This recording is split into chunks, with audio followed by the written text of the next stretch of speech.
warahmatullahi taala wabarakatuh. Nama saya Nurul Akila binti Muhammad Fazil, nombor metrik 060801. Pada hari ini saya akan menerangkan mengenai tajuk Kitabus Salat muka surat 187 daripada kitab Al-Mughni Al-Muhtaj.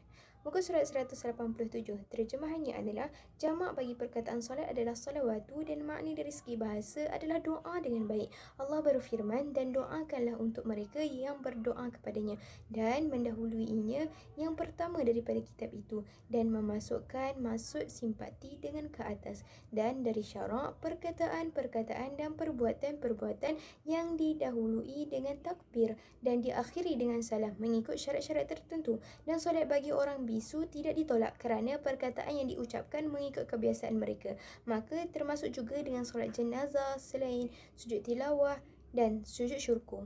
Disebut demikian kerana ia termasuk doa benar-benar kata nama sebahagian ke atas keseluruhannya.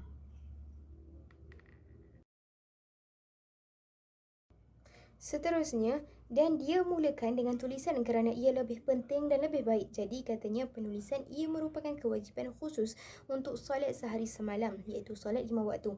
Perkara di dalam urusan agama yang mesti diketahui dan asal di dalamnya sebelum ijma' ayat, seperti mana firman Allah Subhanahu Wa Taala, dirikanlah solat. Maksudnya mereka sentiasa memeliharanya dengan menyempurnakan kewajipan dan sunnah.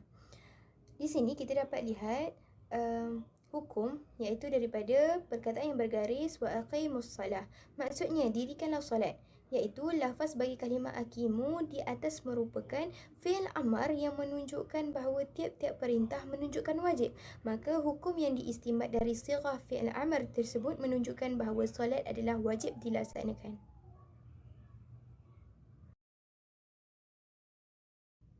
Seperti mana firman Allah Subhanahu Wa Taala, sesungguhnya solat itu adalah fardu yang ditentukan waktunya atas orang-orang yang beriman, yang mana keperluan sementara, dan khabar di dalam dua perkara yang sahih seperti mana yang dikatakan oleh Rasulullah sallallahu alaihi wasallam, Allah telah memfardukan ke atas umatku pada malam Isra' sebanyak 50 solat, maka aku sentiasa pergi dan balik untuk memohon keringanan kepada Allah sehingga dijadikan 5 waktu sembahyang dalam sehari semalam. Dan Rasulullah sallallahu alaihi wasallam menjawab kepada orang Arab tersebut, solat 5 kali dalam sehari semalam. Kata orang Arab itu, apakah ada lagi selainnya buatku? Rasulullah sallallahu alaihi wasallam menjawab, tidak ada kecuali yang tawatuk, iaitu sunat.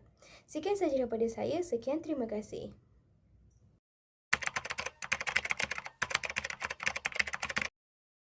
Assalamualaikum. Saya Wan Nur Syafiqah binti Wan Muhammad Tarmizi, nombor matrik 060826. Saya akan menerangkan ayat pada muka surat 188. Dan dia berkata kepada Muaz ketika mengutusnya ke Yaman, kabarkan kepada mereka, sesungguhnya Allah Ta'ala telah memfardukan ke atas mereka sembahyang 5 waktu pada tiap-tiap hari, siang dan malam.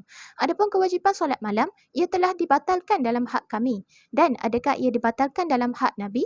Kebanyakan para sahabat mengatakan tidak, dan yang betul adalah ia. Dan Syekh Abu Hamid membawakannya daripada Nas, dan penjelasannya akan datang dalam bab perkahwinan insya-Allah.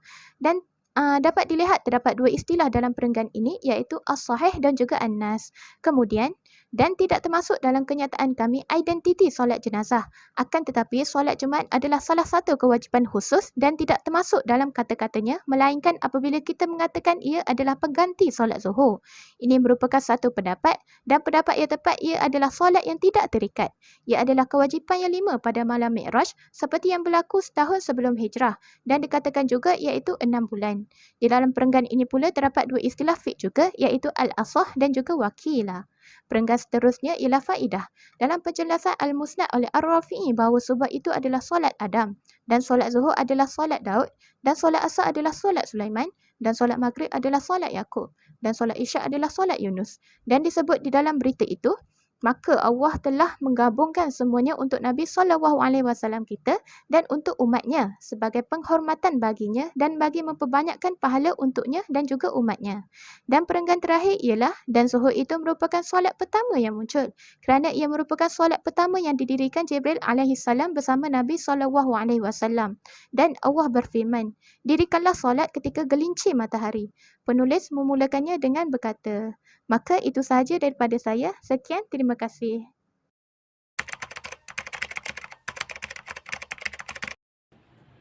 Assalamualaikum warahmatullahi wabarakatuh. Nama saya Nurqataini binti Ahmad Nasir, nombor matrik 060824. Baik, saya akan meneruskan lagi tentang perbincangan istilah fiqh dan juga hukum hakam fiqh yang terdapat di dalam teks yang telah diberikan oleh Ustaz.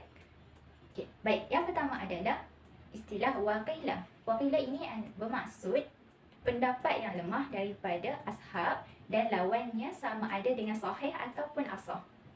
Baik, contohnya iaitu dalam teks, pada pandangan yang lemah ini ia mengatakan bahawa waktu solat fardu zuhur muncul di tengah hari serta ia dikatakan juga adalah solat pertama yang muncul di dalam Islam.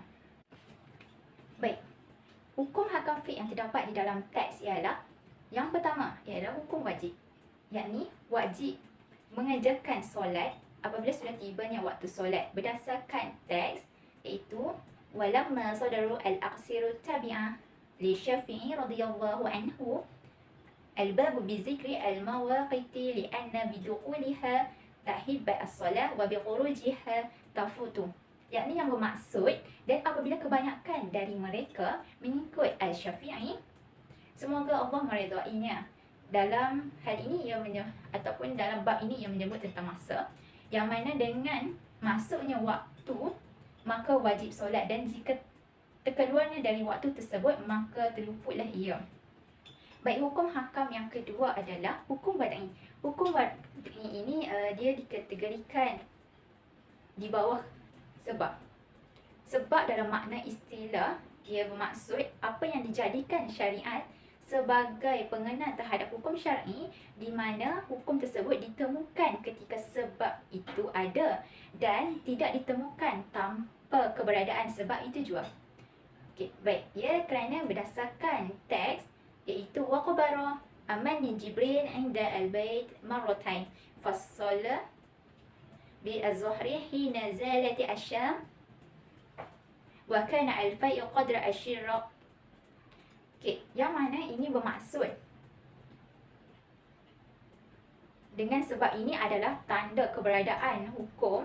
Contohnya apabila matahari mulai condong daripada puncaknya hingga ke separuh ke kaki langit, maka ia dijadikan sebab wajibnya untuk solat fardu zuhur. Assalamualaikum warahmatullahi wabarakatuh. Saya Nur Syafiqah binti Syafri 060781. InsyaAllah pada hari ini saya akan menerangkan petikan daripada muka surat 189. Perenggan yang pertama menceritakan tentang dan sabdanya dia salat zuhur bersamaku sedangkan bayang-bayangnya sama, yakni dia menyelesaikannya pada waktu itu sebagaimana yang disyariatkan dalam solat asar.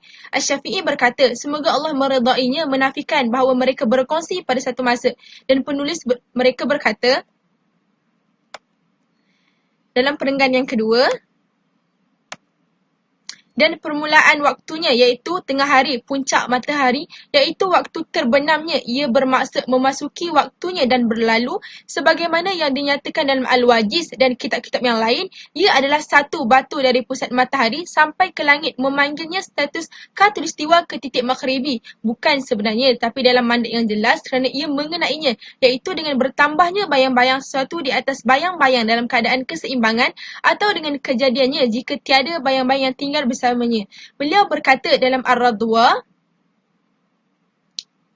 seperti asalnya ini dibayangkan di beberapa negara seperti Mekah dan Sana'a, Yaman pada hari-hari terpanjang dalam setahun. Jika dimulakan pembesaran sebelum zuhur, kemudian hilangnya kelihatan selepas takbir atau semasa takbir, maka zuhur itu tidak sah walaupun takbir berlaku selepas matahari menghilang.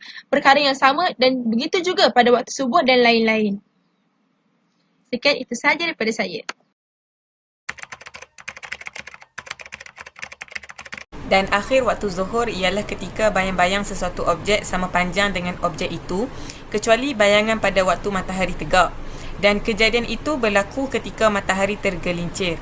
Dan jika anda ingin mengetahui tentang tergelincirnya matahari ini, anggaplah tempat atau sesuatu yang anda dirikan di atas tanah rata dengan bendera di atas bayang-bayang, dan apabila kita mendapati bayangan masih berkurangan dari garisan, maka matahari belum tergelincir, dan jika bayang henti di tengah tidak lebih atau tidak kurang, ia adalah masa matahari tegak. Dan jika bayang-bayang semakin bertambah, diketahuilah bahawa matahari semakin tergelincir. Para ulama berkata, setiap manusia mempunyai tinggi 6 kaki setengah. Menurut pendapat terdahulu dalam ilmu ayah, iaitu ilmu berkaitan perkara di langit, matahari itu berada pada langit keempat. Dan beberapa mutaakhirin berkata, matahari berada pada langit keenam. Dan ia, iaitu matahari, lebih baik daripada bulan kerana lebih banyak faedahnya. Kebanyakan mereka berkata zuhur itu 3 kali, masa fadilat iaitu awal waktu dan masa ikhtiar hingga akhir, selepas waktu fadilat sehingga sekira-kira boleh menghabiskan solat dengan sempurna dalam waktunya. Dan waktu uzur dan waktu asar adalah untuk orang-orang yang berkumpul. Dan Hakim berkata, ia mempunyai 4 waktu solat. Waktu fadilat awalnya sehingga bayang sesuatu itu menjadi sebesar 1/4, dan masa ikhtiar sehingga ia menjadi seperti dirinya iaitu asal, dan masa jawaz iaitu harus tetapi makruh yang dibolehkan hingga tamatnya, dan waktu uzur adalah waktu solat asar bagi mereka yang berkumpul. Waktu darurat dan akan datang, dan waktu haram merupakan kali terakhir ia tidak mampu dan akan dipilih. Sekalipun tertunai dalam waktu hormat, iaitu sekurang-kurangnya 1 rakaat dalam 1 waktu, dan dua-dua waktu hormat dan darurat ini berlaku pada baki waktu solat.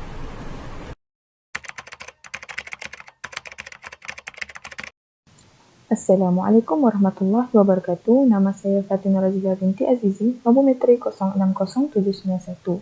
Seterusnya, pada muka surat 189, kitab ini menerangkan bayang-bayang itu asalnya ialah penutup.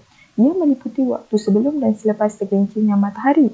Lafaz al-fai'u membawa maksud yang sama dengan al-zillu, iaitu bayang-bayang. Tetapi penggunaan lafaz al-fai'u khusus kepada selepas tergelincirnya matahari. Ada satu kisah yang ditanya kepada As-Subki tentang seorang pemuda yang terakhir keluar daripada neraka dan terakhir yang masuk syurga. Dia akan berjalan tersungkur dan dibakar oleh api neraka. Kemudian muncul satu pokok, lalu dia berkata kepada Allah untuk dekatkan dia dengan pokok itu supaya dia boleh berteduh di bawah naungannya. Naungan tu adalah Azilu yang tadi bayang-bayang. Perkataan Azilu ni bukan sahaja untuk bayang-bayang tetapi untuk makna lain juga seperti naungan. Selain itu, di manakah sesuatu itu disembunyikan atau mana matahari yang menggulungkannya? Allah Subhanahu Wa Taala menjawab dengan berkata, dan naungan yang terbentang luas, dan berkata, mereka dan isteri-isteri mereka berada di bawah teduhan. Perkataan teduhan itu adalah az-zillu. Perkataan az-zillu boleh memberi banyak maksud seperti bayang, naungan dan juga teduhan. Jadinya, matahari ini tak digulungkan dan tiada bayangan itu bukanlah suatu kerosakan. Kerana matahari ialah makhluk Allah Subhanahu Wa Taala. Makhluk yang membawa manfaat dengan izin Allah Subhanahu Wa Taala selamanya. Jadi, bayang-bayang ni bukanlah seperti matahari yang kita fahami. Kesimpulannya, Kitab As-Salah menerangkan tentang penentuan waktu solat dengan melihat bayang-bayang. Solat perlulah mengikut waktu-waktu yang telah ditetapkan sebagaimana firman Allah Subhanahu Wa Taala dalam surah An-Nisa ayat 103. Faedah melihat bayang-bayang ini adalah berdasarkan kepada sumber asal iaitu Al-Quran dan juga As-Sunnah. Bahasan di atas juga menyebut solat zuhur sebagai solat pertama yang muncul dan ditunaikan oleh malaikat Jibril alaihissalam bersama Rasulullah SAW. Mereka menunaikan solat zuhur pada saat tergelincirnya matahari.